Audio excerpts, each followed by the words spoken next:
Bueno, ahora sí.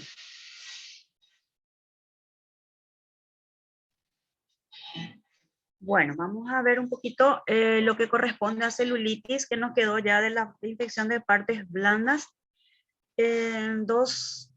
Solamente lo que ocurre cuando las consultas de ojo hinchado y ojo colorado en pediatría suele ser muy frecuente también.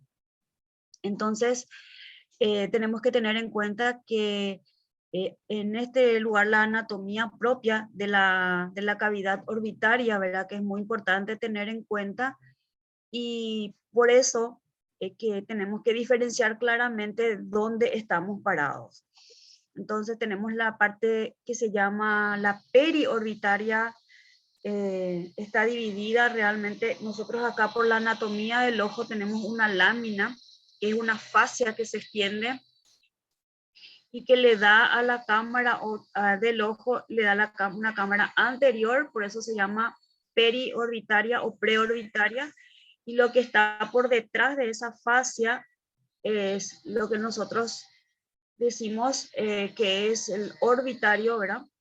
Porque ya está en contacto con las estructuras más importantes del sistema nervioso central, que está en el vértice de la órbita, que son los pares craneales, muy importantes, por lo tanto, entonces ya están en contacto directo con el sistema nervioso central.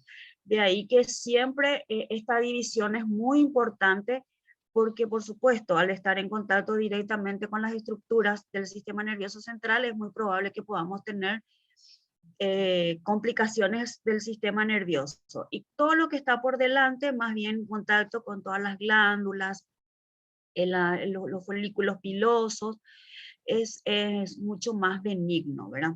Entonces recordar que hay una fascia, un septo orbitario que divide, ¿verdad? Estas estructuras, por lo tanto de ahí que le vamos a llamar celulitis orbitaria, todo lo que está por detrás de ese septo y que está en contacto con el sistema nervioso central, y la periorbitaria, que es lo que está por delante del septo, y que está más bien en contacto con partes blandas, con el párpado, los anexos del párpado, ¿verdad? Entonces es una situación más benigna. Entonces, recordar siempre esta situación. La periorbitaria, que es la que estamos, en lo que está por delante del septo, entonces no involucra las estructuras propias del globo ocular. Entonces, es una situación más benigna. Y generalmente es secundario a infecciones localizadas en todas esas estructuras que habíamos hablado: el párpado, los folículos pilosos, las glándulas sebáceas que se encuentran en ese lugar. Entonces parten generalmente de ese lugar, son generalmente la puerta de entrada para estas infecciones. También puede ser, o sea, la infección es más bien por contigüidad, es decir, tienen generalmente un chalación, o puede ser también el famoso orzuelo, bueno, a partir de ahí. ¿Y qué hace que esto entonces se limite a la región preseptal? Puede ser también picaduras de insectos, que son muy frecuentes en los niños, los rascados, los pequeños traumatismos que hacen los niños. Entonces todo eso puede servir como puerta de entrada.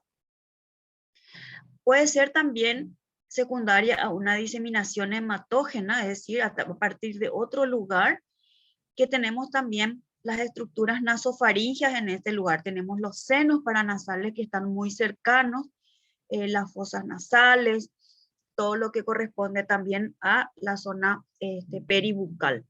Entonces, eso también puede ser a partir de ahí por vía hematógena.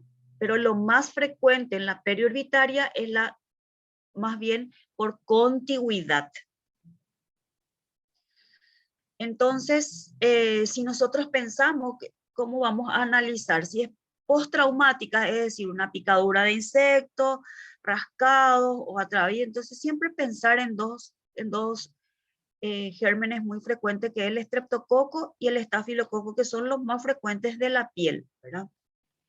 Entonces, si es un niño menor, mayor de 5 años, podemos utilizar inclusive cefalosporinas de primera y segunda generación, nomás porque ya nos cubre al estrepto y al estáfilo. Pero si es un menor de 5 años, acuérdense, el Haemophilus influenza, todo lo que está por encima de la clavícula, no se olviden del Haemophilus influenza. Entonces ahí sí tenemos que empezar siempre con una amoxi más sulbactam. La amoxicilbactam es un antibiótico muy interesante. Les vuelvo a recalcar para el estafilococo meticilino sensible. O sea, usemos primero eso, porque todos vienen de la comunidad generalmente. Tenemos que probar, si es un paciente que no está grave, entonces tenemos que probar el amoxicilbactam siempre por encima de la clavícula, sobre todo si es periorbitaria, no está en contacto con los elementos o las estructuras del sistema nervioso central. Esto, por ejemplo, es un niño que consultas, acá ustedes pueden ver el ojo totalmente cerrado, encapotado, ¿verdad? No hay absolutamente posibilidad de abertura de este ojo. Pero aquí vemos una puerta de entrada que puede ser una picadura de insecto, por ejemplo. Entonces, tenemos un niño menor, ¿sí? Es menor, no tiene 5 años, esta criatura tiene menos de 5 años, ¿verdad? Entonces, si yo veo este ojo colorado, encapotado, hinchado, y veo una puerta de entrada, entonces, como es un menor, entonces tengo que empezar con amoxicilbactam, ¿sí? Porque es un niño que tenemos que tener en cuenta el Haemophilus influenza. Tenemos otro niño también, ven ustedes cómo es la apertura, la diferencia, ¿sí? Un niño que tiene totalmente cerrado el ojo. Entonces, buscamos la puerta de entrada, no encontramos, puede ser que esto chiquitito, por ejemplo, puede haber sido su puerta de entrada, una picadura de insectos. Y por más que sea este niño, por ejemplo, tampoco tiene más de 5 años. Entonces, siempre empezar con amoxicilbactam, aunque tengamos la puerta de entrada, ¿sí? Bueno, la celulitis orbitaria o postseptal es aquella entonces que está por detrás del septo y donde sí ya está en contacto con las estructuras propias del globo ocular, es decir, los músculos, ¿sí? Muy importante los músculos porque eso nos va a dar la clínica también. Muy importante todos los pares craneales que están en el vértice de la órbita, que son el motor ocular común, el motor ocular externo, el nervio óptico, el patético. Entonces son todas esas estructuras que están en el vértice. Entonces en el momento de que yo voy a examinar a mi paciente, eso es muy importante, porque entonces me va a decir exactamente si están o no afectados esos pares craneales también. Y la musculatura, por supuesto, de la órbita. Una de las cosas entonces son las estructuras que están en contacto. Otro muy importante es recordar el drenaje venoso. Todo eso se hace a través del seno cavernoso. Entonces, tendremos que tener muy en cuenta porque pueden aparecer bacteremias y ir a instalarse en el sistema nervioso central haciendo abscesos cerebrales, trombosis del seno cavernoso. Por lo tanto, cuando hablamos de celulitis orbitaria estamos hablando de un proceso más delicado, un poco más grave, ¿sí? Esto generalmente, la celulitis orbitaria suele ser más como consecuencia de focos, por ejemplo, de las cavidades sinusales, ¿verdad? Porque eso es lo que está más en contacto, de las células, sobre todo etmoidales, frontales, de los senos maxilares también. Entonces, porque eso le separa, ¿verdad? La base de la órbita está en contacto prácticamente sabiendo que la base de la órbita es prácticamente algo papirazo, es una lámina muy delicada, o sea, que muy transparente, vamos a decir, entonces tranquilamente puede hacer una infección por continuidad también. Todo lo que es los focos dentarios también son muy importantes, la conjuntiva en general y también ciertos traumatismos que son importantes. O sea, cuando hablamos de orbitaria, tengamos en cuenta que es una situación más grave porque estamos en contacto en estructuras importantes del sistema nervioso central. ¿Y cuál sería el foco? No encontramos traumatismo, entonces pensar también en todas estas estructuras que están en contacto con la base de la órbita. Este es un niño que tenemos, es un niño que está con un traumatismo. Este fue un niño escolar ya, que la pelota, jugando pelota, ¿verdad? Le va la pelota por la cara, ¿sí? Y tiene este traumatismo. Es un ojo muy importante, está muy tumefacto. Entonces, ¿qué tenemos que tener en cuenta en este niño? La edad y la forma de traumatismo, ¿sí? ¿Cuál es el gol estándar para nosotros decidir en este momento? Porque acá, ¿qué decimos? ¿Es un traumatismo periorbitario o es orbitario, verdad? ¿Qué vamos a hacer acá? Es un niño que tiene el ojo prácticamente cerrado. La parte clínica a veces no podemos hacer porque tenemos que hacerle mover el globo ocular, entonces a veces es difícil. Por lo tanto, si tenemos un ojo en estas condiciones, el gol estándar, como le digo, es la tomografía computarizada de cráneo, ¿sí? La TAC es el que nos hace el diagnóstico y toda vez que tengamos dudas, siempre es la forma de hacer el diagnóstico de certeza. Porque aquí yo digo, es o no una orbitaria, no le puedo ni siquiera abrir el ojo para hacerle las pruebas, ¿verdad? Entonces, este es un niño escolar que entra con este traumatismo y en primer lugar se le trata como una periorbitaria, ¿verdad? Se le llama a los cirujanos infantiles, ¿verdad? Que drenan y casualmente el pediatra siempre es más exagerado, ¿verdad? Y le dice al cirujano, vamos a hacerle una tomografía, ¿verdad? Y no hace falta, acá ya está todo drenado. El cirujano siempre minimizando. Entonces, no se le hace la tomografía y este niño a las 48 horas hace convulsiones, empieza a convulsionar y tenemos un absceso cerebral. Aquí se ve el niño, ¿verdad? Que tiene un absceso cerebral en este lugar. ¿Qué pasó acá? Le hicimos caso al cirujano. Ojo, no le hagan nunca caso al cirujano. Llévense por sus instintos de pediatras. Les va a ir mejor. Bueno, entonces una vez más aprendimos, ¿verdad? Que cuando dudamos siempre tenemos que tener un elemento que nos pueda asegurar que estamos ante lo correcto, ¿sí? Este paciente luego se constató entonces un absceso cerebral como complicación de una celulitis orbitaria. Por suerte que salió adelante, se le hizo triple terapia, como van a ver después cómo se maneja, y el paciente tuvo una buena evolución, ¿verdad? No hizo un absceso muy grande, pero hizo una complicación. Entonces, ¿qué tenemos clínicamente para hacer la diferenciación? Cuando tenemos la celulitis preseptal o periorbitaria y cuando tenemos una orbitaria. Entonces, si es una preseptal, lo que podemos tener también es porque se trata de una infección bacteriana.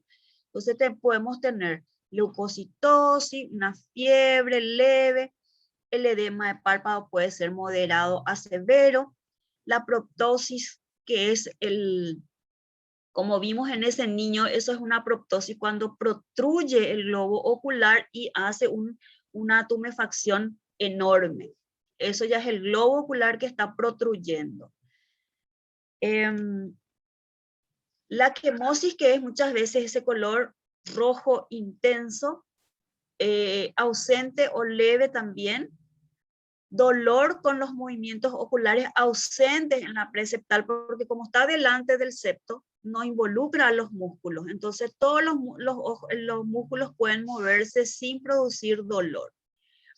Entonces la visión también es normal porque el nervio óptico está a otro lado, está después del septo. Y los signos agregados que pueden tener, que nosotros podemos ver, son las lesiones de la piel adyacente también. Lo contrario, entonces, cuando se trata de una celulitis orbitaria, no se olviden que sí, hay fiebre, hay leucocitosis, el edema del párpado es severo, así como vieron en ese niño. La proptosis es muy importante, o sea, entre esa niña que le mostré primero, que era más bien tumefacto nomás, y lo que era el niño, cómo protruía, cómo era como una montaña de grande la protrusión ocular. La quemosis puede ser moderada, severa. El dolor sí es muy importante. El niño no puede girar, o sea, si estaba afectado el motor ocular común, acuérdense, el movimiento de los ojos está también alterado y sobre todo produce mucho dolor porque hay un proceso inflamatorio. La movilidad está disminuida y la visión. Acuérdense que el nervio óptico pasa también por el vértice de la órbita, entonces tenemos que el ojo también, o sea, la visión también está disminuida. ¿Y qué podemos tener como consecuencia? O sea, como previo o una puerta de entrada, que el niño tenga algún otro foco como sinusitis o tenga caries dentales que tenemos que revisar correctamente. Entonces, esto es lo que clínicamente podemos hacer.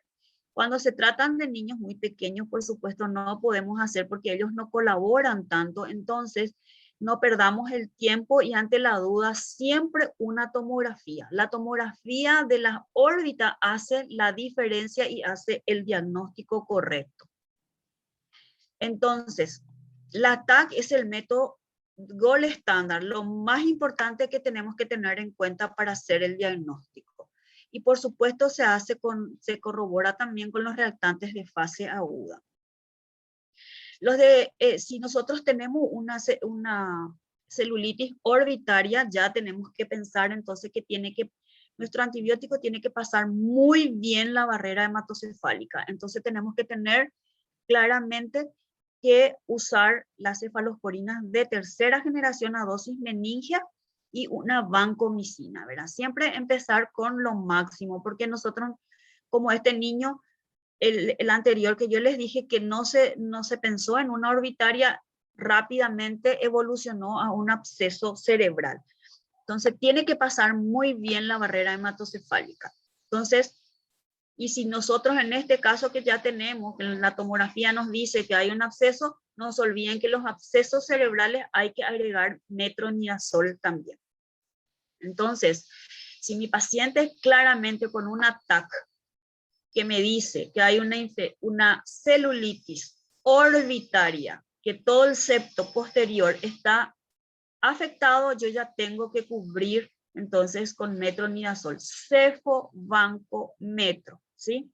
Porque ya podemos tener un absceso. Y se puede pasar a la vía oral cuando cede la fiebre y cuando empieza a resolverse las lesiones que nosotros vemos. El tratamiento, si es un absceso cerebral, una celulitis orbitaria importante, que nosotros podemos tener una complicación, no hay que ser menos de 14 días, ¿sí? 14 a 21 días, porque generalmente ya hay gérmenes como el estreptococo piógenes, también pueden estar los gram negativos, entonces ya tenemos que hacer de 14 a 21 días. Doctora, ¿Te escucho? ya que mencionaste que hay que dar la cefalosporina tercera a dosis meningia, ¿cómo es eso? Y normalmente se usa 200 miligramos por cualquier, o sea, que no es meningia. Cuando es dosis meningia es 300 miligramos por kilo de peso. O sea, si la dosis más alta, 300 miligramos kilo peso día cada 6 horas, si es cefotaxima. En el caso de la ceftriaxona, la dosis meningia es de 100 miligramos kilo peso cada 12 horas. La ceftriaxona es una cefalosporina tercera que puede utilizarse cada 24 horas no más, ¿verdad? Pero cuando estamos hablando de dosis meningia, tiene que ser la dosis máxima 100 y cada 12 horas. ¿Está? Cuando uno hace tratamientos ambulatorios con la ceftriaxona, por ejemplo, le puede hacer una vez al día nomás. Si es una infección respiratoria, una infección urinaria, podemos hacer cada 24 horas y hacemos le hacemos a menos de 100, 80 por ejemplo. Pero tratándose de meningia, entonces hablamos a 100 cada 12. Cefalosporina, hablamos de la cefotaxima, es 300 cada 6. Bueno, entonces, si tenemos una inflamación, un eritema de párpado, entonces lo primero que tenemos que ver si podemos hacer la clínica, es decir, mirar, tiene proptosis, tiene quemosis, qué tal están los movimientos oculares, puede hacer los movimientos, produce dolor, tiene visión alterada, o sea, hacemos todos estos cuestionamientos dentro de la historia clínica. Si no, entonces una probable celulitis preseptal. Entonces tenemos que ver a la parte general. Si el niño está bien, puede tener fiebre, claro, porque es una infección. No hay afectación de estado general o lo está. Y si su alteración de laboratorio también es muy importante y un chico muy pequeño, entonces tenemos que internarle igualmente y hacerle un antibiótico por vía parenteral. Ahora, si es un niño más grande, podemos no hay afectación del estado general, su analítica, su hemograma o sus reactantes de fase aguda no están alterados, le podemos hacer una amoxicilina IBL y se hace un control en 24 o 48 horas. Entonces, estos son las probables situaciones que podemos tener. Pero si en esta parte ya, en la parte clínica, pudimos ver alguna alteración, por ejemplo, un niño que no puede mover los ojos, el globo ocular, le hacemos mirar arriba, abajo, a los costados, entonces no puede hacerlo por dolor, entonces ahí sí ya tenemos que estar indicado la tomografía. En el caso de que sea un niño menor de 2 años y que no pueda colaborar para hacer estos ejercicios clínicos, entonces nosotros sí tenemos que hacer indefectiblemente la tomografía, o sea, no dudar en eso, porque hay mucha diferencia entre tratar una celulitis orbitaria y una periorbitaria por las secuelas que puede tener el niño. Entonces, tenemos acceso al TAC, hacerlo indefectiblemente. Bueno, entonces si tenemos un TAC, está prácticamente definido nuestro diagnóstico. La celulitis, entonces ahí nos va a decir si es preseptal, ya nos vamos otra vez aquí, vemos el estado general, y si es una orbitaria, por supuesto, se interna el niño, tiene que ser una antibiótico terapia, como dijimos, cefo banco de inicio también, ¿sí? Y si nuestro paciente está grave, o sea, mal estado general, con fiebre alta, si hay alguna alteración del sensorio inclusive, ya tenemos que utilizar la triple terapia, ¿sí? Entonces, siempre valorar celulitis orbitaria, cefo banco y valorar el estado general para ya agregar metronidazol, ¿sí? Si hay un absceso también, por supuesto, hay que valorar también el drenaje, porque siempre en todo absceso o todo elemento donde haya una acumulación de pus tenemos que hacer el drenaje siempre. Bueno, si tiene una buena evolución, entonces completamos el tratamiento. No se olviden que tiene que ser de 14 a 21 días. Se puede pasar a vía oral una vez que el niño ya deja de hacer fiebre, que el laboratorio ya mejoró, ¿verdad? Entonces sí, no hace falta que esté internado 21 días, pero sí tiene que recibir por vía oral, o sea, completar por vía oral hasta de 14 a 21 días. Muchas veces se internan por 7 días y ahí se le hace un control. Se puede ver que ya ha mejorado, que el ojo tiene ya movimientos, ya no tiene fiebre, los reactantes de fase aguda están en descenso, entonces ahí se puede pasar a un tratamiento por vía oral y completa en la casa los 14 a 21 días. Siempre los controles tienen que ser frecuentes. Y bueno, entonces esto es un resumencito para poder ver un poquito cómo actuar cuando estamos en la celulitis. ¿Sí? Yo les recomiendo que si ven un ojo en compotas, en un niño muy pequeño, entonces no especular y no ir por lo menos, o sea, en favor del paciente, siempre pensar que puede ser una orbitaria, ¿sí? Porque o si no nos pasa que nos quedamos tranquilos y muchas veces ya le vemos otra vez al paciente ya cuando está con complicaciones. Por eso es que yo creo que hoy día la tomografía es lo más seguro de hacer en niños pequeños.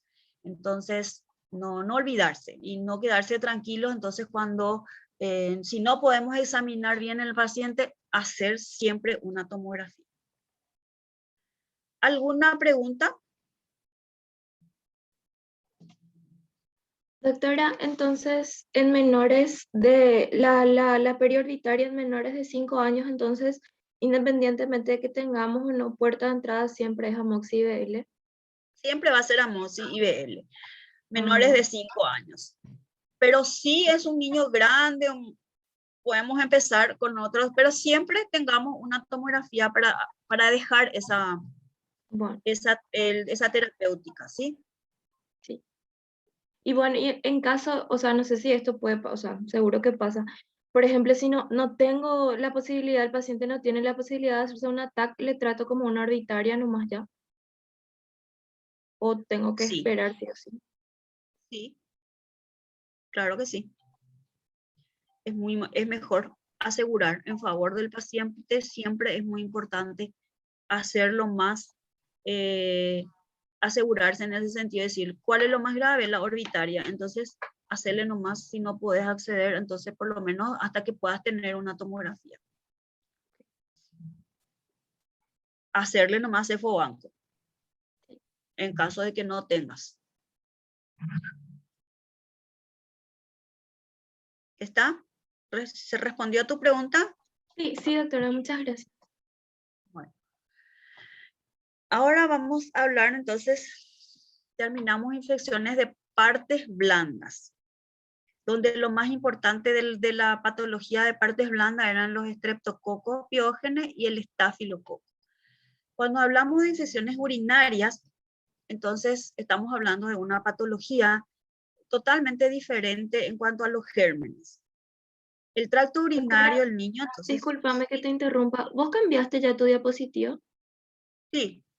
Es que ¿No estamos ven? viendo todavía. No, todavía no. Creo que tenés que volver a compartir. Bueno.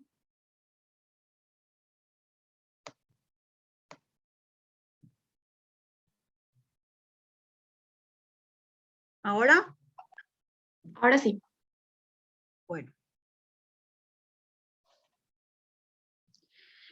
Entonces, hablando de las vías urinarias del niño, donde los gérmenes más frecuentes son totalmente diferentes a los encontrados en la piel, ¿verdad?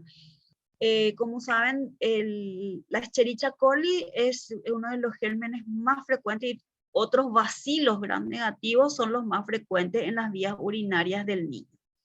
Prácticamente el 85 a 90% se refiere a Escherichia coli y luego otras bacterias que son bacilos gram negativos.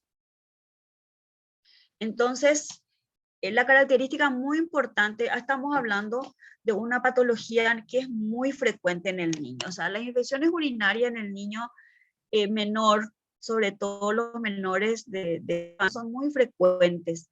Las características sobre todo no tienen mucha clínica de infección urinaria. No es lo mismo en el adulto que ya viene con disuria, polaquiuria, tenesmo, ¿verdad? El niño no presenta prácticamente síntomas parecidos al tracto urinario, sino más bien puede presentar la clínica de disminución del peso o no logra aumentar de peso adecuadamente. También por eso puede ser inclusive un hallazgo casual. Un niño que llega a la consulta, un lactante menor, y le pesamos y vemos que en su tarjetita de seguimiento no subió de peso en un mes. Ojo con ese niño, no aumenta de peso adecuadamente. Puede ser el único signo de infección urinaria. Entonces, no olvidarse de eso. Las características o los síntomas y signos que se ven en las infecciones urinarias del niño muchas veces no se corresponden con los de las vías urinarias, como vamos a ver. Entonces, lo más importante de tener en cuenta es que las infecciones urinarias son tan frecuentes y de hecho que tenemos que hacer el diagnóstico, pensar siempre en las infecciones urinarias en un niño con fiebre. Las infecciones urinarias pueden dejar secuelas permanentes en los niños, como son las cicatrices renales, y las cicatrices renales dejan generalmente secuelas de hipertensión arterial en el niño. Entonces, cuando hablamos de infecciones urinarias, siempre tenemos que tener en cuenta que tenemos que hacer un montón de estudios para poder determinar qué es lo que pasa detrás de esta infección urinaria. ¿Hay una malformación de las vías urinarias o no? Porque es lo más frecuente. Entonces, no olvidarnos, ¿verdad? Que no tratar simplemente una infección, sino que también no olvidarse de que tenemos que hacer un montón de estudios para poder determinar si detrás de esa infección hay o no malformaciones de las vías urinarias. Entonces, es muy frecuente en la infancia, es una de las infecciones más frecuentes dentro de los niños que son los lactantes febriles sin foco. Lactante febril sin foco, que llega a la urgencia, el 80% va a ser una infección urinaria, ¿sí? Viene un lactante de 3 meses y la mamá dice simplemente que tiene fiebre, pero no está engripado, no tiene diarrea, no hay un foco en piel. Cuidado, ese niño en un 80% la posibilidad de ser una infección urinaria. Y es lo más importante también esto, que del 50, en el 50 al 80% de los niños que tienen infecciones urinarias con fiebre, hay también una afectación renal. Entonces, hay que tener en cuenta, nosotros tenemos ahora en la sala una niña de 3 meses que tuvo solo un día de fiebre. Un día de fiebre. La mamá al día siguiente ya le lleva, se le hace todos los estudios y se ve que hay una infección del tracto urinario, pero con una niña que se lucía pálida, taquicárdica. Entonces se le hace la ecografía renal y se ve que ya hay una afectación en ambos riñones. O sea, ya es una pielonefritis, una niña de 3 meses que ya debuta con una pielonefritis. Entonces, hay que tener siempre en cuenta cuando la infección urinaria debuta con fiebre alta, con una niña ya con un mal aspecto, entonces pensar ya que puede haber una infección alta, ya afectación de los riñones. Y esa afectación renal ya deja en un 20% ya tiene la tendencia de dejar cicatrices a nivel del riñón. Y eso, como les digo, tiene sus secuelas también. Las infecciones urinarias entonces se define, ¿verdad?, como la invasión, multiplicación y colonización de las bacterias en el tracto urinario. También todas las vías urinarias o el parénquima renal también.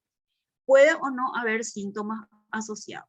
Y las infecciones pueden ser bajas, le llamamos cistitis, ¿verdad?, cuando no afecta el parénquima renal, solamente entonces en las vías urinarias, y a veces en los niños más grandes puede haber polaquiuria, puede haber disuria, pero no necesariamente, ¿sí?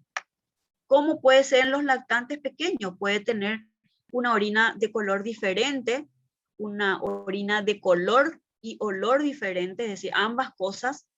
También la mamá puede dar la impresión de que llora al miccionar, ¿verdad? Entonces, esos son detalles que hay que ir preguntando siempre.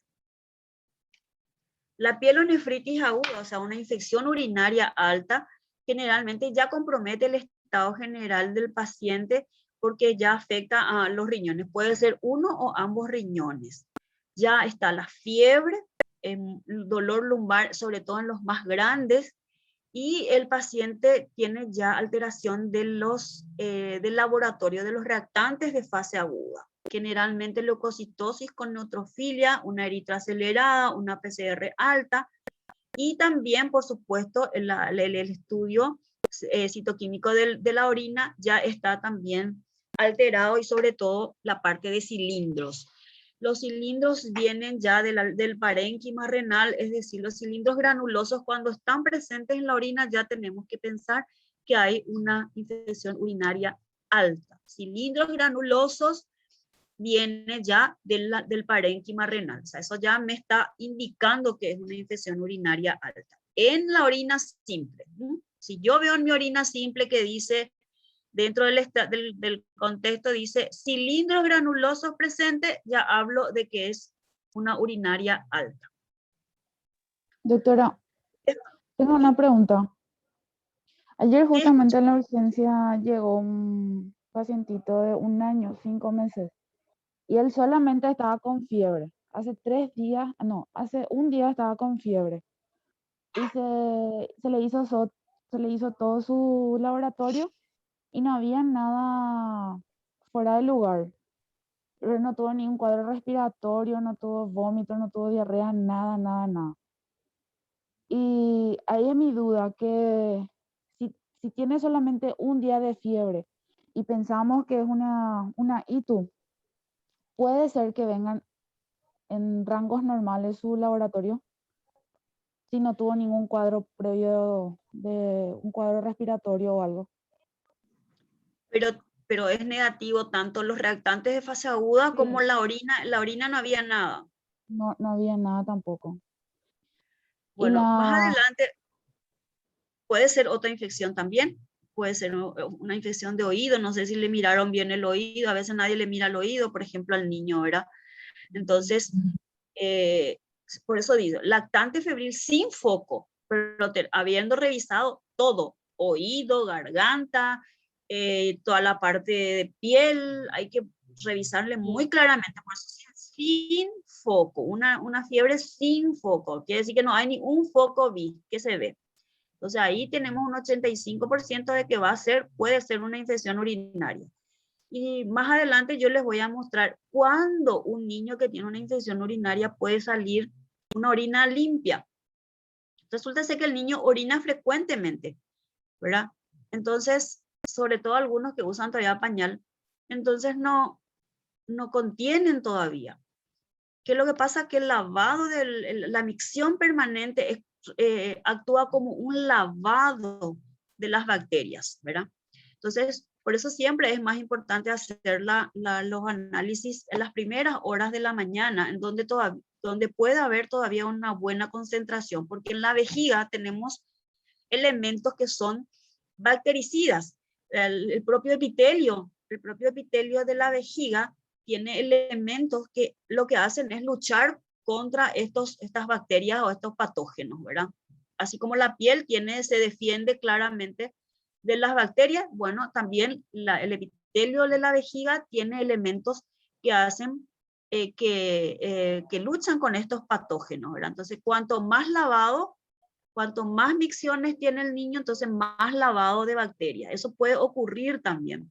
Entonces, tenemos que tener en cuenta la toma de la muestra, que después vamos a hablar, que es fundamental en el niño. Entonces, las infecciones, ¿está respondido? Sí, súper, entiendo. Gracias.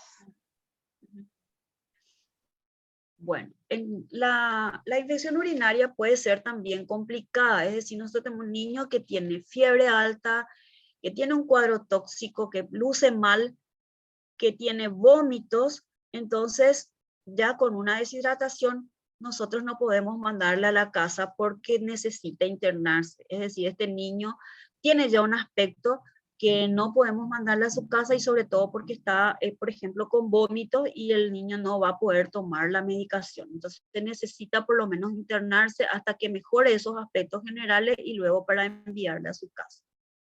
La no complicada es aquella en la que el niño luce bien, no tiene fiebre, está en buen estado general y que a veces inclusive es un hallazgo casual nomás la infección urinaria. Entonces en estos niños podemos pasarle la medicación por vía oral, completando siempre 10 días. También la característica de las infecciones urinarias en el niño es que suelen ser recurrentes, ¿verdad? Hay un elevado porcentaje del que después de una infección urinaria ya pueden venir otras. Hay una elevada proporción. Hay dos formas de recurrencia, las recaídas y las reinfecciones. Las recaídas son por el mismo germen, por el mismo patógeno y la misma especie. Es decir, su infección urinaria es Escherichia coli, la siguiente es Escherichia coli otra vez, ¿verdad?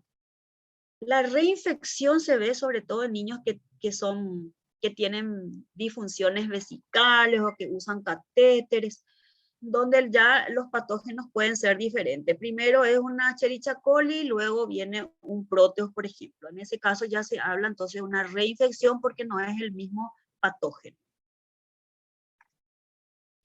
Ahora la epidemiología, vamos a hablar un poquito.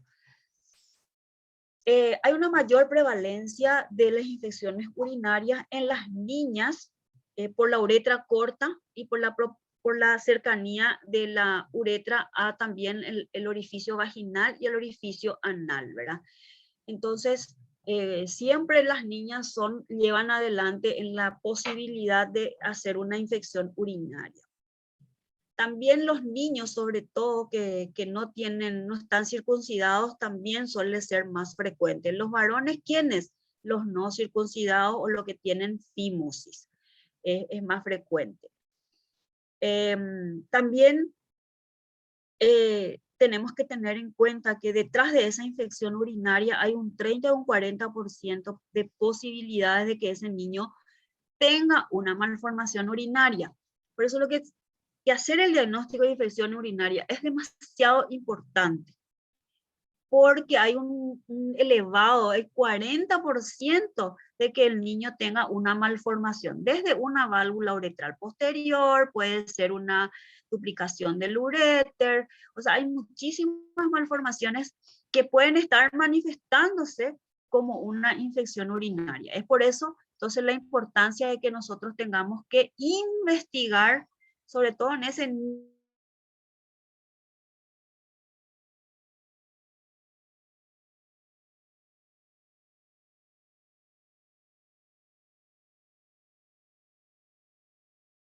de vuelta a terminar. Bueno.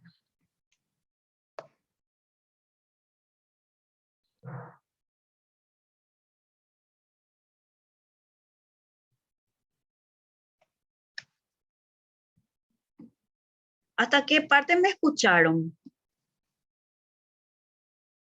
Donde hablaste de las malformaciones urinarias, que es 30-40%.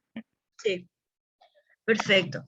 Entonces estamos hablando que un niño que tiene un episodio de infección urinaria tiene un 40% de volver a hacer otra infección sin tener ninguna malformación. O sea, queda como una sensibilidad, una predisposición otra vez a tener otros episodios de infección urinaria. O sea, estos números quiero que recuerden porque es muy importante cuando de repente no son pediatras, pero están en un lugar donde reciben a un niño con una infección urinaria, no olvidarse que tienen que dar los signos de alarma a la mamá, porque puede volver a tener otra vez ese niño. Entonces esa mamá tiene que saber ahora el tratamiento, ¿verdad? Más importante es entrenar a esa mamá para que pueda ella descubrir otra vez los signos y síntomas en su niño para que vuelva a la consulta, ¿verdad?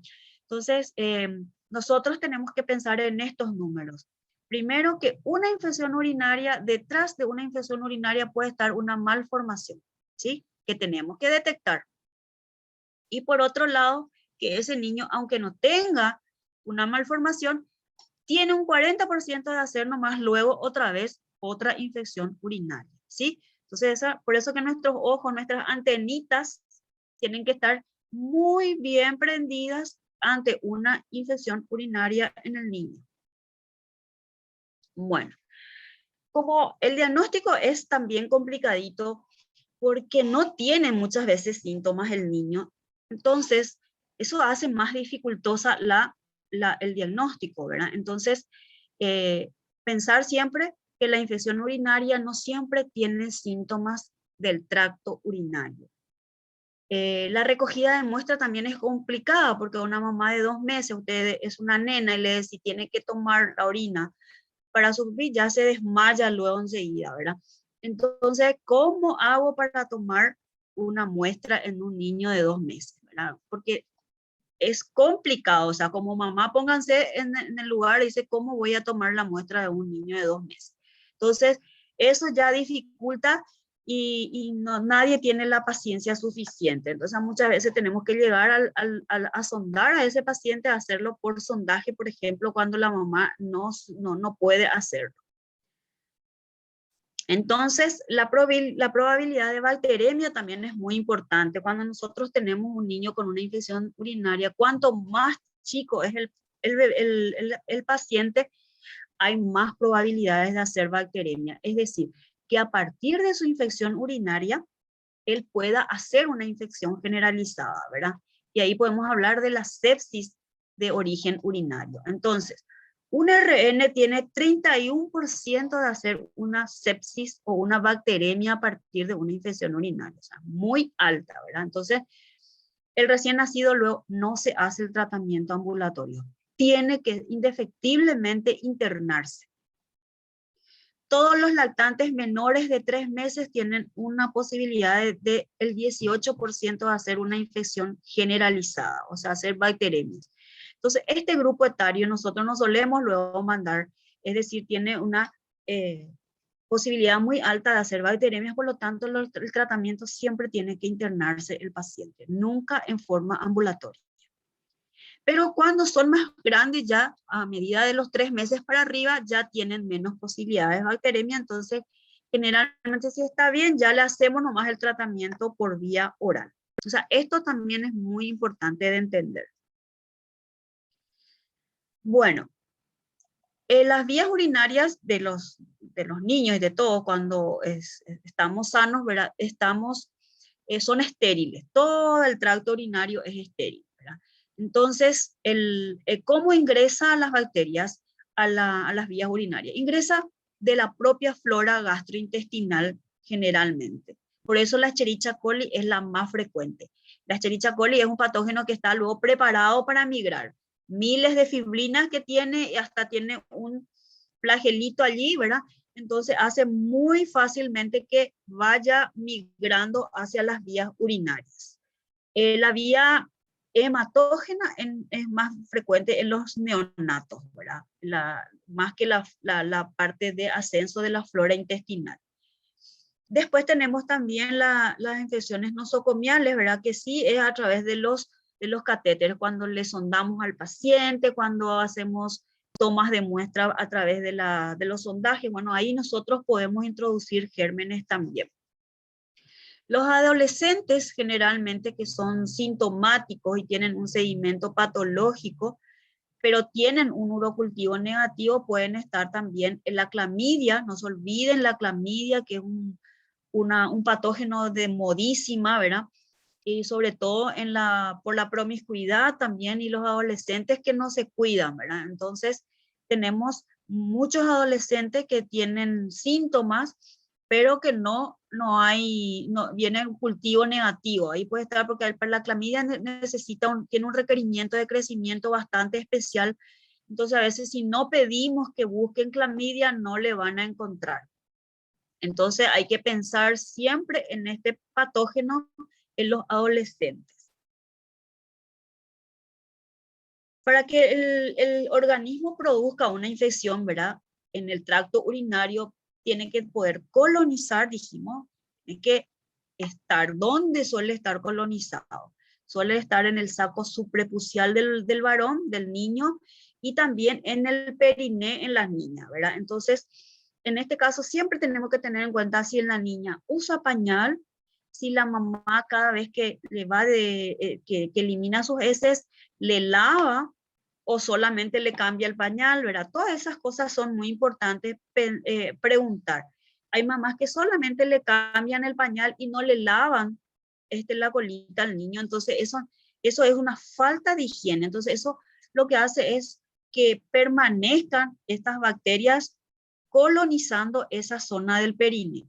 Entonces hay que enseñarle a la mamá, no con el limpia colita, porque ese lo está proscripto, sino que con agua y jabón por arrastre tiene que limpiar el periné de la niña, ¿sí? El germen tiene que tener la capacidad también de ingresar al tracto urinario, que dijimos que la Escherichia coli tiene todas las características para hacerlo, para migrar rápidamente. Tiene que tener la capacidad de multiplicarse también en la orina, ¿verdad? Para eso tenemos, les expliqué que el epitelio de la vejiga está también preparado para cierta forma bloquear a estos patógenos, pero muchas veces la cantidad de patógenos supera esa capacidad de la vejiga de anular a estos patógenos, entonces sobreviene la infección. Y el lavado, ese orinar frecuentemente también es una manera de eliminar las bacterias. Por eso es que en los niños que son retenedores, estos niños que por jugar no se van al baño, no hacen pie, están atajando. Entonces, estos niños son también muy propensos a hacer infecciones urinarias, ¿verdad? Y nosotros mismos, los adultos mismos, los retenedores, los que no se van al baño frecuentemente, entonces, por eso siempre se les dice que si no orinan frecuentemente porque ellos no quieren salir de la clase o, por ejemplo, no quieren pedir permiso y retienen la orina, entonces eso hace que predisponga también a la infección urinaria. Orinar frecuentemente es lavar la vejiga. ¿Cuáles son los factores de riesgo para hacer? ¿Quiénes son los niños que más frecuentemente pueden hacer infecciones urinarias? Aquellos que tienen, en primer lugar, los que tienen anormalidades del tracto. Por ejemplo, una válvula uretral posterior, que es lo más frecuente que se ve, o otras malformaciones del uréter. El niño que hizo una ITU previa, por supuesto, tiene un 40% de hacer un segundo episodio. La fimosis, dijimos que los niños con fimosis son los que más tienen infecciones urinarias. Las disfunciones vesicales que se suelen ver generalmente en los niños neurológicos. Mal desarrollo, cuando ese niño que viene, que no crece, que su mamá dice que no tiene mucho apetito, que no come, que está y que no sube luego de peso, ojo, ver también que puede ser una infección urinaria. La constipación también es un factor de riesgo. El niño que no defeca, que es un retenedor, también puede hacer que predisponer a las infecciones urinarias. Las instrumentaciones, por lo tanto, sí. Las vejigas neurogénicas también, y la historia de fiebre sin foco. No se olviden ese niño de fiebre sin foco. Los factores de riesgo para desarrollar cicatrices. ¿Quiénes son los niños que van a hacer cicatrices renales? Los chicos que son menores de 2 años. Sí, esos son los niños. ¿Por qué? Porque hacen mucha bacteremia. Retraso en el tratamiento. Nosotros tardamos en hacer. ¿Qué pasa a ese niño que viene? Por ejemplo, el caso de la compañera. Viene con fiebre sin foco. No le encuentran nada. Le van a mandar a su casa. Pero no le hicieron un cultivo. No le hicieron una orina tomada por catéter, por ejemplo, ¿verdad? Entonces hay que extremar todo para poder encontrarle. Tenemos que buscarle a la infección urinaria. No ese niño así con la primera orina que nos sale, no. Tenemos que volver a pedirle una orina bien tomada y hacerle un urocultivo. La ITU recurrente también. Los reflujos vesicoureterales de grado 3, que sí, ya es muy importante. Y la uropatía obstructiva, que puede ser de cualquier parte, una estenosis del uréter o a nivel de la uretra, ¿verdad? Entonces todo eso también puede predisponer a las infecciones urinarias que dejan cicatrices. Tener en cuenta, ¿verdad? 1000 veces les voy a repetir que las infecciones urinarias pueden no tener ningún síntoma de las vías urinarias, pero tenemos que pensar, hacer una buena historia y pensar que puede ser compatible, ¿verdad? Con eso. Utilizar todos los métodos auxiliares que tengamos a mano, el examen de orina completito, si tenemos tiras reactivas es mejor para eso también, que nos puede dar la estearasa leucocitaria, el pH y la coloración Gram. Estos son los grandes elementos que tenemos como ayuda para hacer nuestro diagnóstico. ¿Qué miramos en la orina simple? Tenemos que mirar la densidad, el pH, el sedimento, la presencia de piuria, leucocituria, hematuria, la cilindruria. No se olviden que los cilindros avisan de que es una infección del parénquima, el renal, el nitrito. ¿Por qué nitrito? ¿Verdad? Porque las bacterias lo que hacen, los patógenos, es transformar los nitratos de la orina en nitritos. Entonces los nitritos son muy importantes también dentro del diagnóstico. Y estas son las tiras que utilizamos generalmente. Dentro de ellas, las tiras nos dan aparte el pH, la densidad y la estearasa leucocitaria, que es muy utilizada, es muy importante, ¿verdad? Porque es una enzima que producen los leucocitos. Entonces, cuanto más leucocitos haya en orina, entonces más nuestra estearasa leucocitaria va a ser positiva. Entonces, muy importante. La presencia de estearasa quiere decir que hay leucocitos. ¿Me entienden? Entonces, indirectamente tiene mucha especificidad en cuanto a al diagnóstico de infección urinaria. Los nitritos también. Los nitritos, como les dije, cuando las bacterias están presentes en la orina, lo que hace es transformar los nitratos de la orina, que tienen normalmente, en nitritos. Quiere decir que si los nitritos son positivos, hay bacterias. ¿Qué dice la estearasa? Hay leucocitos. ¿Qué dicen los nitritos? Hay bacterias. Entonces los dos juntos tienen una alta especificidad cuando nosotros hacemos, en el caso, ¿verdad?, de las infecciones urinarias. Entonces la especificidad tenemos en 78% cuando usamos la leucocitoestearasa juntos. ¿Sí? Es muy importante. Tiene una sensibilidad del 83%.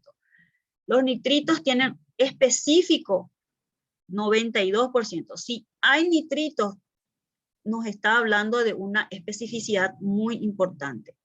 Y cuando usamos los dos, miren qué alta que es la posibilidad. Si tenemos los dos, la posibilidad de que sea una infección urinaria. Por eso les digo, los dos hablan de una especificidad muy importante. Y podemos tener bacteriuria, que ya podemos ver también, que ya nos dice las cruces de bacteriuria, la tinción de Gram, que es muy importante porque ya nos dice qué tipo de bacterias puede haber, si son gram negativos o qué. Y la leucocituria también, que es muy importante, que estos son los elementos que tenemos que mirar en la orina. Todos estos elementos vienen en un examen de orina en el estudio microscópico. Bueno, dentro de las infecciones urinarias, la recolección de muestra es fundamental, porque de lo contrario podemos estar tratando infecciones urinarias que no son. ¿Por qué es importante la recolección? Porque se puede contaminar fácilmente. Entonces, de ser posible, la toma de muestra tiene que ser al acecho, chorro medio, en frasco estéril, ¿sí? ¿Qué quiere decir eso? Que tenemos que procurar que la mamá espere a que el niño orine espontáneamente. Eso quiere decir al acecho. Que no sea el primer chorro que viene. ¿Por qué? Porque eso está arrastrando ciertas contaminaciones. Entonces, el chorro medio y en un frasco directo. Porque muchas veces la mamá te dice, hasta te exprimen con el pañal para traerte, ¿verdad? Entonces, eso tenemos que explicarle muy bien a la mamá. Tiene que ser directo en el frasco estéril, ¿verdad? O a veces le hacen hacer pipí en la pelela, que le llaman el vasincito, ¿verdad? Y de ese vuelven a cargar en el frasquito. No, eso es un horror luego, ¿verdad? Entonces tienen que explicarle muy bien, darse ese tiempito para que la mamá entienda cómo se tiene que tomar. ¿Cómo se usan las bolsitas colectoras? Antes estaban proscriptas, no luego, pero hoy día somos un poquito más flexibles en ese sentido y se pueden usar. Pero ¿qué tenemos que hacer? La higiene del perineo. Le colocamos la bolsita colectora, que es un adhesivo, ¿verdad? Una bolsita que tiene un adhesivo y no tiene que estar más de 20 minutos. No es que yo le pongo a la noche, porque a veces la mamá les dice, sí, anoche le puse y esta mañana recolectó, sacó la bolsita de su bebé. Eso ya no sirve. Más de 20 minutos no puede estar. Tenemos que cambiarle ya la bolsita, porque ya se contamina esa bolsita, ¿verdad? Entonces, no es tan proscripta, pero sí tiene una técnica para hacer, ¿sí? La orina también debe, si se puede, se tiene que procesar rápidamente porque nosotros tenemos un clima muy caluroso.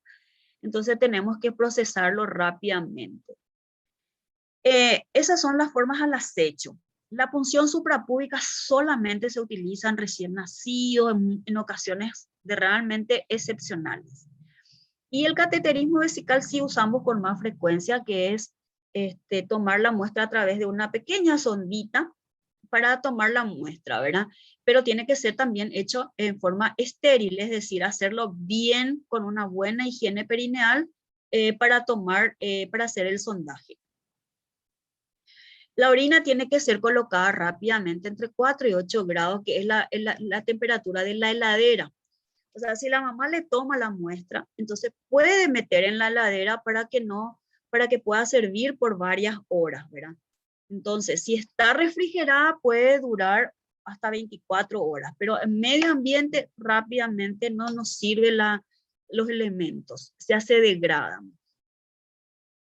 Entonces, la toma de muestra, como ustedes ven acá con la bolsa adhesiva, hay que higienizar primero toda la zona del periné del niño. Este es un recién nacido, ¿verdad? El varón es más fácil inclusive tomarle por la bolsita. Se le hace una buena higiene con suero fisiológico, se le seca bien y ahí se le coloca, ven cómo se coloca la bolsita colectora. Bueno, esto no debe estar más de 20 minutos, porque si ya pasa y el bebé no orina, entonces tenemos que recambiar nuevamente. Esto también es la forma al acecho, porque el niño masajeando la vejiga o le ponemos a veces bolsitas de agua tibia, enseguida hacen miccionan, ¿verdad? Este es un recién nacido, como ven, tiene todavía su cordón umbilical y le está haciendo el masaje, le coloca paradito para que pueda, y esta es la recolección al acecho. ¿Ven cómo hace pipí? Súper bien. Y acá está el frasquito, ¿verdad? Entonces, también, o sea, lo importante es que tengamos paciencia nomás, ¿verdad? Para lograr una buena toma. Entonces tenemos las dos formas, ya sea en bolsita o también cómo se hace al acecho. Ahora, cuando nosotros decimos que es una bacteriuria o que es una sintomática, estos son términos que ustedes van a escuchar frecuentemente, ¿verdad? La bacteriuria es la presencia de bacterias, ¿verdad?, en la orina. Y le decimos sintomáticas porque no llega a tener la cantidad de leucocitos, de bacterias suficiente como para decir que es una infección, ¿verdad? Entonces, la bacteriuria es la presencia de bacterias en un niño que tiene síntomas, pero que no me hace en la cantidad. En este caso de la compañera que explicó, probablemente esta niña o el pacientito que está con fiebre sin foco, se le hace un cultivo y puede venir como esta forma, ¿verdad? Porque no tiene más de, acuérdense que para hacer una infección urinaria tiene que ser más de 100.000 unidades formadoras de colonias, ¿sí? En este caso, cuando es una bacteriuria, tiene 10.000 unidades formadoras de colonia, pero el niño tiene síntomas. ¿Verdad? Entonces, lo que pasó es que la orina, hubo algún problema en la toma de orina, ¿verdad? Estaba diluida, realmente no se tomó en el tiempo adecuado, entonces no llega a ser 100.000 unidades, pero el niño tiene síntomas. En este puede ser el caso del que comentó nuestra compañera, ¿sí? Entonces, tiene síntomas porque tiene fiebre. ¿sí? El niño no está con fiebre, no tiene foco, entonces yo sí tengo que hacerle un cultivo de orina. Y me puede venir así. Entonces, si mi paciente tiene síntomas y tiene 10.000 unidades formadoras, yo ya le considero que es una infección urinaria. Ahora podemos tener una bacteriuria, pero no tenemos síntomas. Entonces, en este caso necesitamos 2 muestras. Viste que no hay que tan rápido tirar la toalla, ¿verdad? En ese niño que tiene fiebre, no se encuentra foco, no tirar la toalla, buscar, hacerle cultivo, hacerle de 1 muestra, hacerle de 2 muestras. Pero tenemos que encontrar la posibilidad de buscarle a la infección urinaria, ¿sí?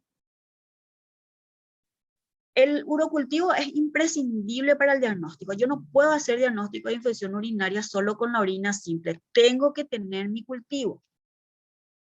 Entonces, para que sea positivo, entonces yo tengo que hacer 100.000 unidades formadoras de colonia tiene que ser monobacteriano, es decir, una sola bacteria. Cuando mi cultivo me viene con 2 bacterias, yo ya desecho.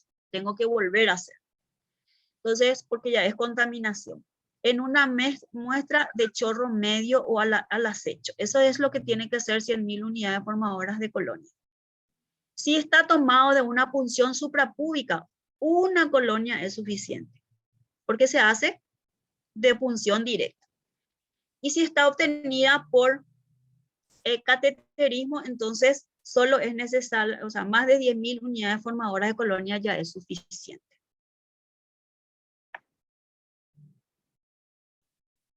¿Cuándo podemos tener falso positivo, verdad? Cuando está contaminada la orina, ¿sí? Las orinas pueden estar contaminadas, no se hizo una buena higiene, puede haber deposiciones o secreciones vaginales, entonces hay que tener en cuenta también la contaminación, o sea, por eso hay que hacer muy bien una buena higiene para tomar la muestra.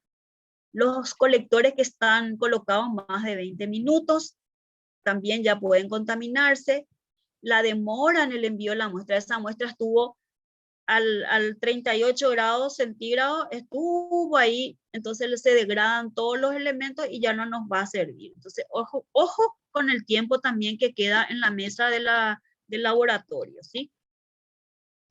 La falta de refrigeración, acuérdense que tienen que mantenerse entre 4 y 8 grados para que se pueda mantener una orina. Y la contaminación en el propio laboratorio. En estos casos podemos tener falsos positivos. Y los falsos negativos también es muy importante para este niño que consulta por fiebre y que no se encuentra foco y que la orina viene negativo. ¿Por qué? Porque pudo haber recibido un antibiótico previo. Entonces hay que ver si por ahí la mamá no le llevó a la farmacia, ya estuvo en tratamiento, porque la orina se esteriliza muy rápidamente. Gérmenes de difícil crecimiento, por ejemplo, la forma L, las clamidias, ¿verdad? Que si uno no pide, no va a aparecer en nuestros cultivos comunes. Las orinas muy diluidas, pacientes que toman mucho líquido con mucho arrastre de la bacteria, entonces también que tienen baja densidad, entonces también van a salir negativos. Si utilizamos desinfectantes locales también, o sea, no es que hay que usar, por ejemplo, DG6, agua oxigenada, no. Solamente hay que higienizar el periné con agua y jabón o con un suero estéril. No hay que utilizar bactericidas, desinfectantes.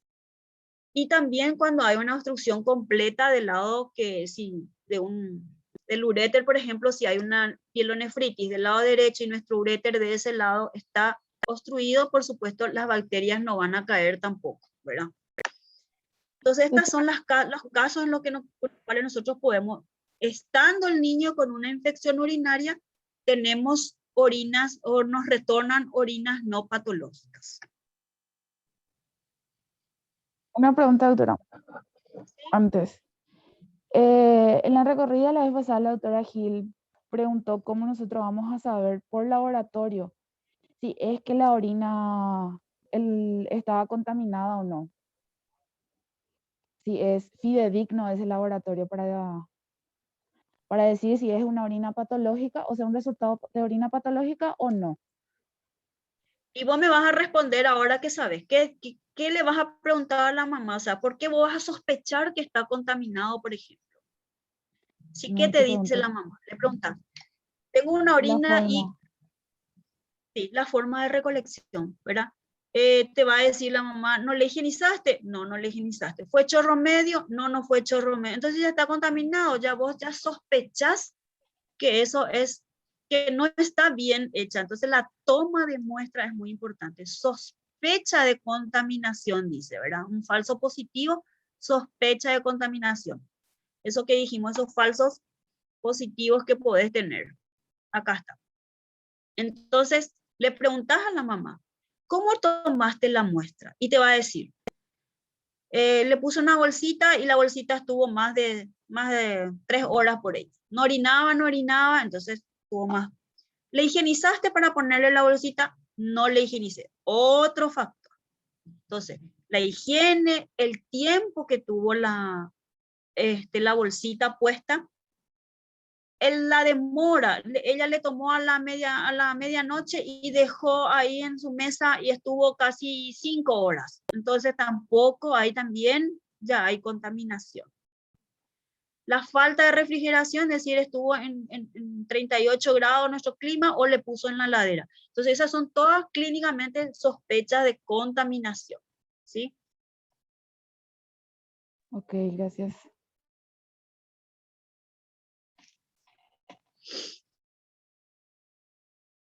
Normalmente cuando a mí me viene en un hallazgo, personas que se hacen o niños que se hacen de control, los famosos chequeos que te piden los padres y te viene una orina patológica, supongamos que hasta 5 leucocitos por campo y me viene 10, 12 y el resto nada, yo no le voy a tomar como una infección urinaria si es que yo no hago una buena. ¿Cómo le tomaste, señora, la muestra? ¿Se lavó bien para hacerse? Y ahí ya dudan, ¿verdad? Entonces, no, yo no le lavé. Y el primer chorro ya vino, ¿verdad? O sea, ya juntó así desde el primer. Entonces, eso ya tenemos que repetir, enseñarle a la mamá cómo tiene que hacerse la toma de muestra para que me sea útil esa ayuda, ese laboratorio, ¿verdad? Entonces, esas son las preguntas que le tienen que hacer a la mamá siempre. Ahora, ¿cuál es el cuadro clínico? ¿Cómo se presenta un recién nacido que tiene una infección urinaria? Ellos directamente se presentan se presentaría cualquier niño de cualquier otra infección, vamos a decir. Vienen con síntomas de sepsis. Puede ser rechazo alimentario, puede ser vómito, puede ser mal progreso del crecimiento, puede venir con ictericia, puede venir por vómitos, diarrea, puede también venir con irritabilidad, un chico que tiene síntomas de sepsis, ¿verdad? Entonces, en el niño pequeño, en el recién nacido, como cualquier otra infección, prácticamente no se relaciona con la infección urinaria. Solamente nosotros vamos a detectar haciendo un laboratorio. Por eso es que siempre que un niño viene con fiebre, menor de 3 meses con fiebre, 85% de posibilidad de ser una infección urinaria. Hay que tomar muy bien la muestra. Los lactantes y los niños pequeños, los más pequeños pueden tener dolor abdominal, sobre todo bajo vientre, pueden venir por vómito, por diarrea, también puede ser inclusive por constipación también. Estos niños que vienen por constipación también tenemos que sospechar porque puede ser que tengan un dolor abdominal y por eso también no esté defecando. La detención del crecimiento es muy importante en estos lactantes, controlar su aumento ponderal para poder ver si no está subiendo de peso, hay que pedirle un análisis de orina con cultivo. Trastornos miccionales que pueden haber, la mamá dice, llora cuando hace pipí, o tiene orina malolienta, o tiene orina muy oscura, muy blanquecina, entonces también pueden ser signos de infección urinaria. Y la fiebre sin foco, que es muy importante. Cuando ya van siendo más grandes, los síntomas más se relacionan ya con con las vías urinarias. O sea, generalmente los escolares ya pueden decir que les duele al miccionar o orinan cada momento. Entonces, inclusive en estos niños que ya tienen 6 años y que siguen, por ejemplo, orinando en la cama, no tienen continencia, entonces en esos niños hay que sospechar que puedan tener infecciones urinarias. La constipación siempre es también motivo, hay que estudiar también la presencia de infecciones urinarias. Y los adolescentes prácticamente ya tienen los síntomas de adultos. Todos prácticamente ya son los síntomas de los adultos. ¿Cuáles son los microorganismos? Dijimos que la Escherichia coli, este es del Instituto de Medicina Tropical, ¿verdad? Lo que más encontraron, por supuesto, sigue siendo la Escherichia coli. También los otros bacilos, como Klebsiella, Proteus, las enterobacterias, las pseudomonas más se ven en los niños que están hospitalizados, que tienen catéteres, y también es el estafilococo en un 2 a 5%, pero acá acuérdense que yo les dije que el estafilococo epidermidis suele ser también causa de infecciones urinarias en los niños adolescentes.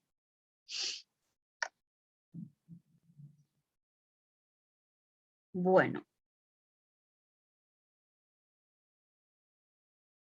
No olvidarnos que una infección urinaria puede ser la única manifestación para detectar malformaciones de las vías urinarias. Es decir, en nuestras manos está detectar las malformaciones de las vías urinarias tempranamente, que ese niño no llegue a una insuficiencia renal, que nadie nunca descubrió la infección urinaria o la uropatía en el sentido de las malformaciones. Entonces, la responsabilidad que tienen cada uno de los pediatras o los que no son pediatras, ¿verdad?, de estudiar bien a ese niño que hace una infección urinaria.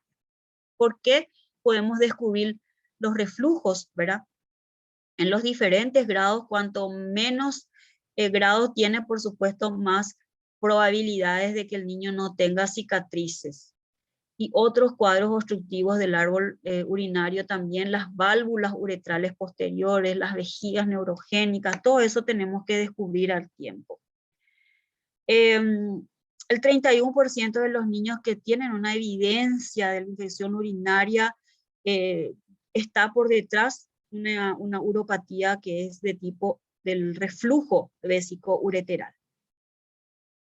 El reflujo puede estar de varios grados, ¿verdad? Generalmente el grado 1 y el grado 2 se expecta porque generalmente suelen resolverse con el tiempo, ¿sí? A no ser que haya una obstrucción clara. Y cuando ya es 3 y 4, sí, ya es de resorte quirúrgico. Entonces, esto también se hace para saber un reflujo vésico-ureteral, hay que hacer una cistouretrografía miccional, que es el gol estándar para detectar las malformaciones del tracto urinario.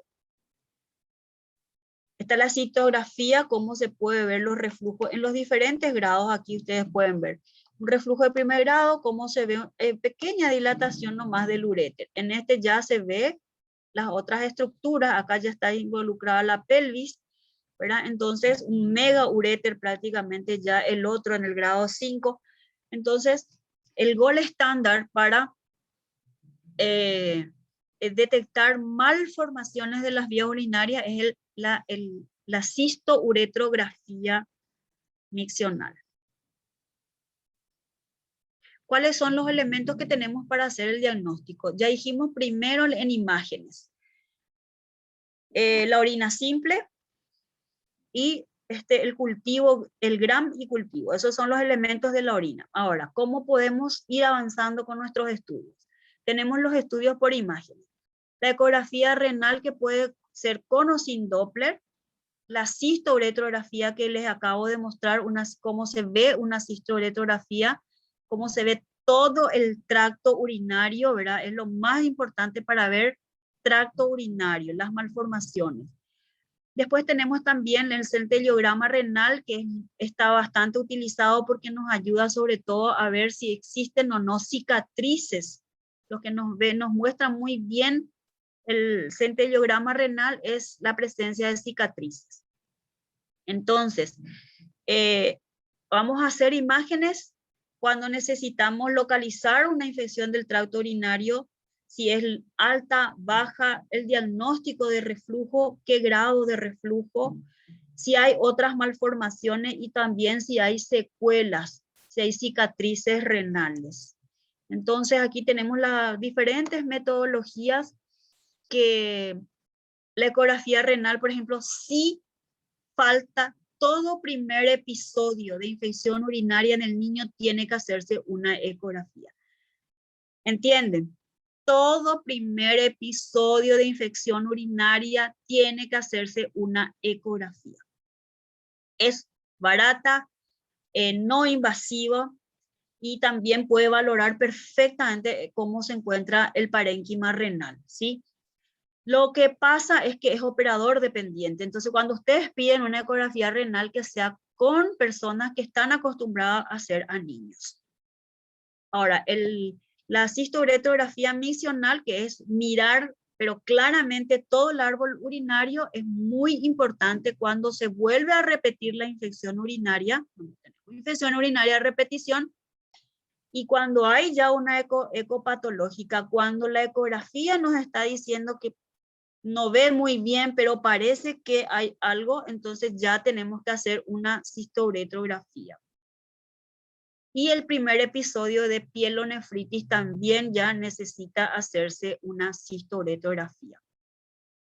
Lo único que para hacerse una cistouretrografía misional, tiene que el niño tener un resultado de urocultivo negativo. ¿Sí? Porque esto es invasivo, se inyecta a través de la vejiga o la uretra, ¿verdad?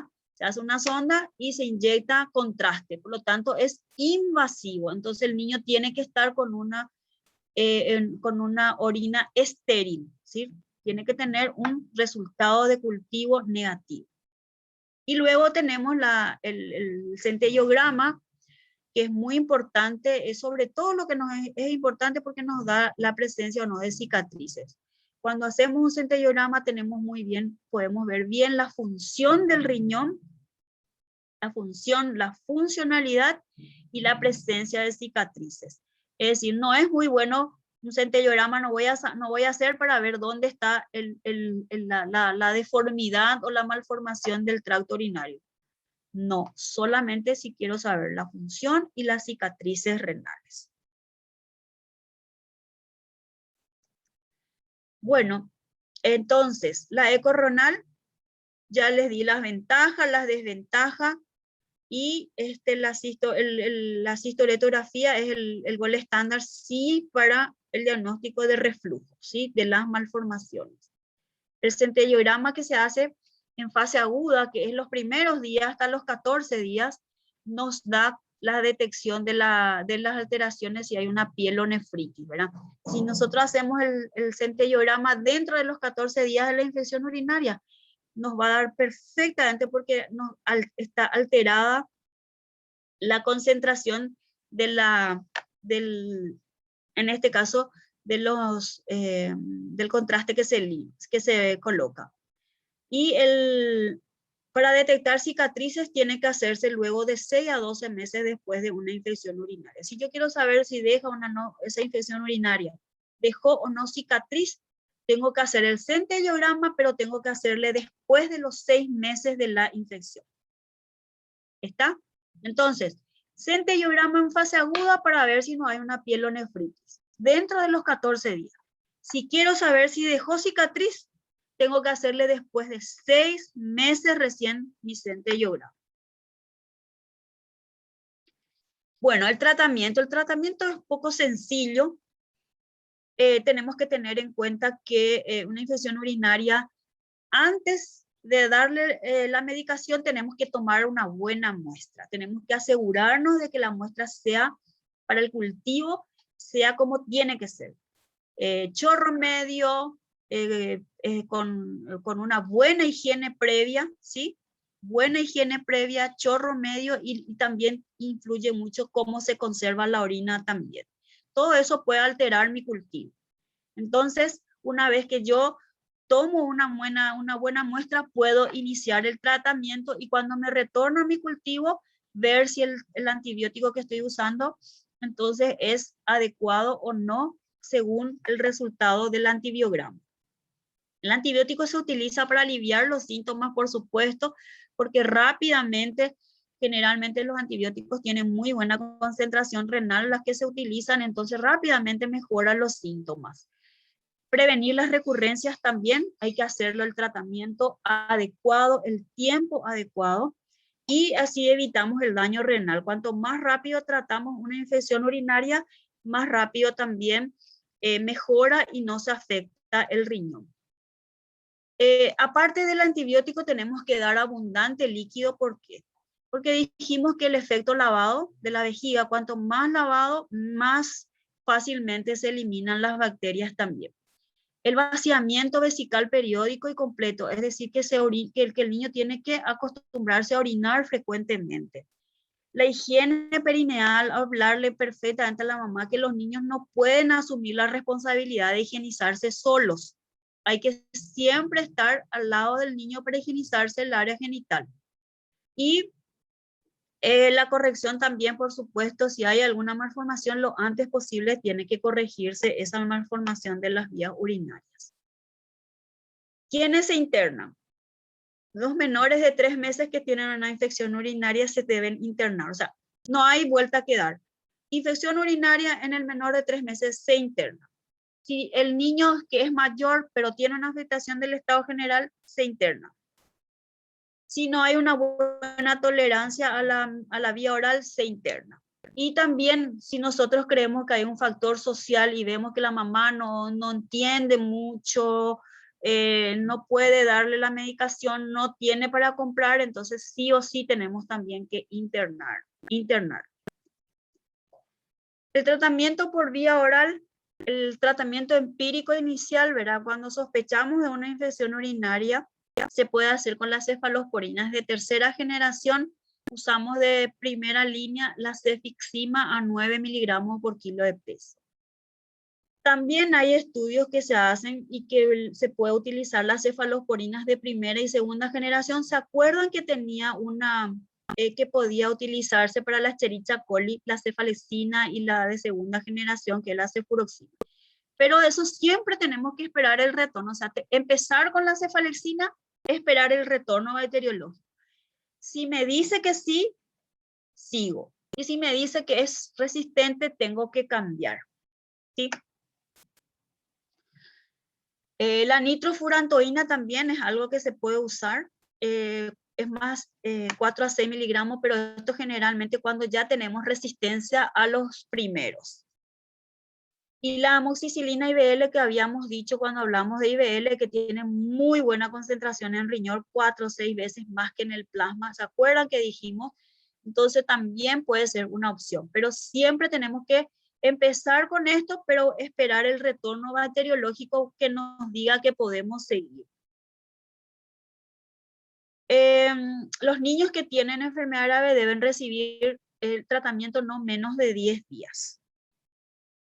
Si son menores de 2 años, también 10 días. Si son de 2 a 5 años, con 7 días es suficiente. Y los mayores de 5 años también 7 días. O sea, los niños generalmente entonces hasta los 2 años tiene que ser únicamente 10 días. ¿Sí?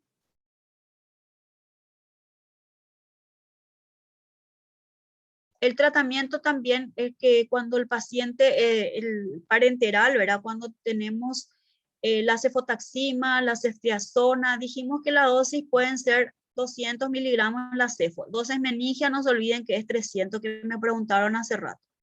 También se puede utilizar los aminoglucósidos, que son muy buenos para los gram negativos aeróbicos, no se olviden. Y los carbapenémicos que ya usamos cuando hay multiresistencias. Ese ya es el último para cuando ya nada no nos sirve. Entonces, lo primero que vamos a usar en el tratamiento empírico es una cefalosporina de tercera generación. Y acá vemos, los recién nacidos hasta 3 meses siempre hospitalizados. ¿Cuáles son las formas de entrar? En este caso es siempre, acuérdense que el recién nacido hasta los 3 meses, los gérmenes son aparte, pueden haber otros. Entonces siempre se hace ampigenta o cefoampi. Porque es el grupo especial luego, que tienen otras bacterias también. Los mayores de 3 meses, si es una pielonefritis, hay que hacerle cefotaxima o ceftriaxona. 10 a 14 días inclusive si es una pielonefritis. También se puede asociar con la gentamicina o con la amikacina. Y si es que son BLE, no se olviden de los carbapenems.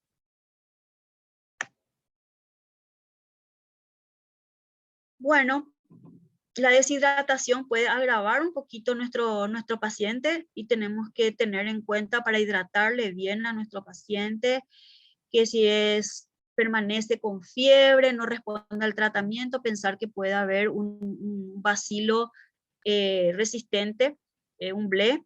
También cuando hay que saber que cuando el niño mejora, el niño internado, cuando mejora los signos clínicos como baja la fiebre, se encuentra en mejor estado general, ya se puede alimentar, se puede pasar a vía oral.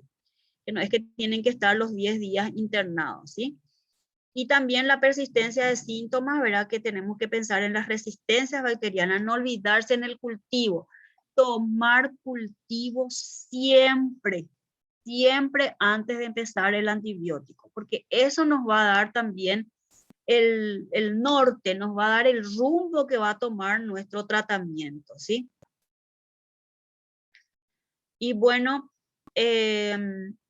siempre esperar el urocultivo, que es fundamental, porque eso es lo que nos va a decir cuánto tiempo. Las quinolonas, saben ustedes que no se usan en los niños pequeños, ¿verdad? O sea, que recién en escolares, por lo tanto, es un importante tratamiento, pero para los niños que no responden a los antibióticos comunes, ¿sí?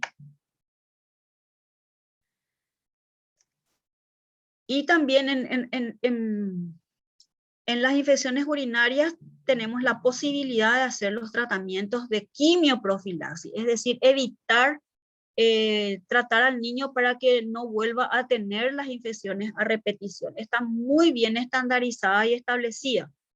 Entonces, ¿en quiénes vamos a usar este tratamiento de prevención en el niño? Que es darle un antibiótico en dosis reducida, ¿verdad? Por varios meses para evitar las recaídas. Entonces, ¿quiénes son los que deben recibir esta quimioprofilaxis? Todos los niños que tienen un diagnóstico prenatal ya de anomalía hasta completar los estudios. El menor de 2 años que tiene una infección febril hasta completar todos los estudios. Es decir, el niño hasta que tenga su ecografía bien hecha, su uretrocistografía, ¿verdad? Entonces ahí tenemos que seguir dándole un antibiótico. Los reflujos de grado 3, mayor de 3, ya tienen que tener también un antibiótico de profilaxis. Los que tienen ITU recurrente, o sea, hacen una infección, hacen otra, le hicimos todos sus estudios, no le encontramos ninguna malformación de las vías urinarias, entonces igual tiene que tener su profilaxis. Y en esos niños que tienen disfunciones vesicales, para mejorar también su patrón miccional, hasta que ellos mejoren.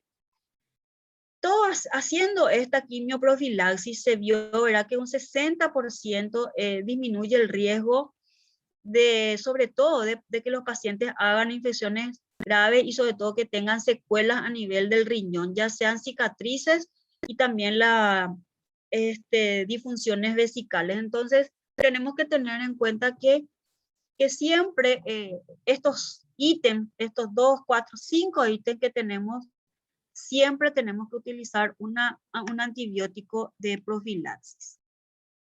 Y no olvidarnos que educar a los padres y cuidadores sobre los signos y síntomas es lo que va a cambiar el rumbo también, ¿verdad? Porque no siempre el niño tiene manifestaciones de infecciones urinarias tan claras. La mamá sí puede detectar si nosotros le enseñamos. Es decir, si su niño no crece, no tiene apetito, está constipado, está estreñido, no se va de cuerpo adecuadamente, entonces la mamá puede tomar eso, puede ya alertarnos de esos síntomas y avisarnos para que nosotros podamos hacer los estudios correspondientes. ¿Cuáles son los antibióticos que se utilizan para profilaxis? La sulfa, aunque no se use como tratamiento de la infección urinaria, se puede usar para profilaxis. Las dosis están allí.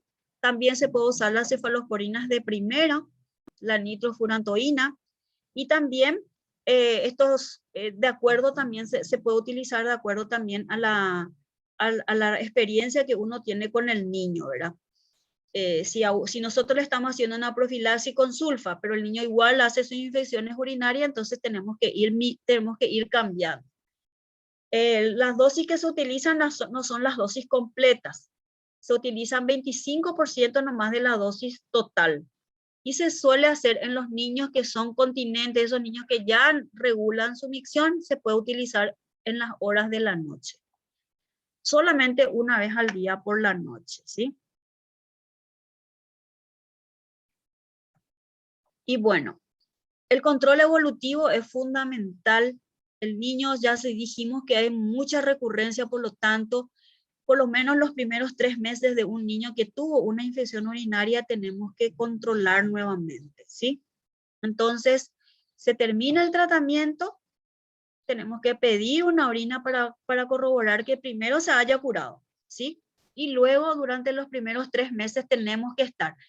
¿Qué nos dice? No hace falta hacer un puro cultivo todos los meses, pero sí tenemos que citarle a ese paciente para preguntarle a la mamá si tiene síntomas. Es decir, todos esos síntomas que hablamos que son indirectos de las infecciones urinarias, porque la mamá nos va a ayudar, la mamá es la que le conoce al paciente, ¿verdad? Entonces, entrenarle muy bien a esa mamá que tiene un hijo que hizo una infección urinaria. Las nociones de alerta son muy importantes, que la mamá pueda ayudarnos. Y el niño que tiene quimioprofilaxis, ¿verdad? Entonces ese sí tiene que hacerse un control mensual intratratamiento, ¿verdad? No hay que suspenderle, hay que hacerle con su tratamiento unos cultivos para ver si nos está funcionando o no, ¿verdad? Hasta que se corrija totalmente la uropatía. Y los pacientes que tienen ya cicatrices renales deben ser seguidos por los especialistas, ya no por el pediatra general. El niño que hace una cicatriz renal ya debe ser seguido por el nefrólogo. Estos niños hacen ya generalmente proteinurias permanentes o pueden hacer hipertensión arterial, entonces ya tiene que ser seguido por especialistas.